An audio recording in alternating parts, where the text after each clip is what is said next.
ലോകേഷ് കനകരാജിൻ്റെ സംവിധാനത്തിൽ കാർത്തി നായകനായി എത്തിയ ആക്ഷൻ ചിത്രമാണ് കൈദി. ലോകേഷ് സിനിമാറ്റിക് യൂണിവേഴ്സിലെ ആദ്യത്തെ സിനിമയായി പുറത്തിറങ്ങിയ സിനിമ മികച്ച പ്രതികരണമായിരുന്നു ലഭിച്ചത്. ചിത്രത്തിൻ്റെ രണ്ടാം ഭാഗത്തെക്കുറിച്ചുള്ള ചർച്ചകൾ സോഷ്യൽ മീഡിയയിൽ എങ്ങും നിറഞ്ഞു നിൽക്കുകയാണ്. എന്നാൽ ഇപ്പോൾ രണ്ടാം ഭാഗത്തെക്കുറിച്ച് കാർത്തി പറഞ്ഞ വാക്കുകളാണ് ആരാധകരെ നിരാശപ്പെടുത്തുന്നത്. കൈദി 2 കുറിച്ച് തനിക്ക് ഒന്നും അറിയില്ല എന്നായിരുന്നു കാർത്തിയുടെ മറുപടി. കാർത്തിയുടെ പുതിയ സിനിമയായ വാ വാദിയാറിൻ്റെ പ്രമോഷൻ പരിപാടിക്കിടയിൽ സംസാരിക്കുന്നതിൻ്റെ ഇടയിലാണ് കൈദി രണ്ടാം ഭാഗത്തെക്കുറിച്ച് നടൻ മനസ്സ് തുറന്നത്.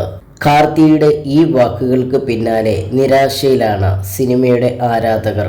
ലോകേഷിന് എന്തു പറ്റി, ഇനി കൈദി 2 സംഭവിക്കുമോ എന്നുള്ള സംശയങ്ങൾ സോഷ്യൽ മീഡിയയിലൂടെ ആരാധകർ ഉന്നയിക്കുന്നത്.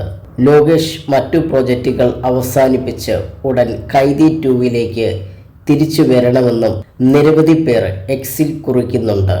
നേരത്തെ രജനി ചിത്രമായ കൂലിക്ക് ശേഷം കൈദി 2 ആരംഭിക്കുമെന്ന് ലോകേഷ് അറിയിച്ചെങ്കിലും പിന്നീട് അതിൻ്റെ അപ്ഡേറ്റ് ഒന്നും ഉണ്ടായില്ല. ചിത്രം ഉപേക്ഷിച്ചുവെന്നും ചില റിപ്പോർട്ടുകൾ ഉണ്ടായിരുന്നു. അതേസമയം പ്രതിഫലത്തെക്കുറിച്ചുള്ള ചർച്ചകളെ തുടർന്ന് കൈദി 2 വൈകാൻ കാരണമെന്നാണ് മറ്റൊരു വാദം.